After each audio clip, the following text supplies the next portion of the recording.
একজন মানুষ সবার কাছে ভালো হইতে পারে না, এটাই নিয়ম, এটাই স্বাভাবিক। একজন মানুষের কাছে যেটা ভুল আরেকজনের কাছে সেটাই ঠিক, এটাই নিয়ম। আপনাকে একজন মানুষ 10 বছর পর্যন্ত পোক করবে, আপনাকে নিয়ে বাজে কথা বলবে। 11 বছরের সময় কিন্তু আপনি তাকে ছাড়বেন না। তাকে আপনি ইচ্ছা করে জুতা দিয়ে পিটাইতে চাইবেন, 10 বছর পর্যন্ত এই জুতা দিয়ে পিটাইতে চাইবেন।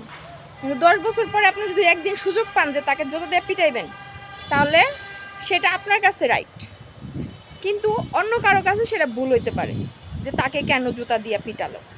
কিন্তু তিনি যে জুতার বাড়ি খাওয়ার যোগ্য, সেটা যাদের মানে মন মানসিকতা আছে, ভালো করে বোঝার ক্ষমতা আছে, তারাই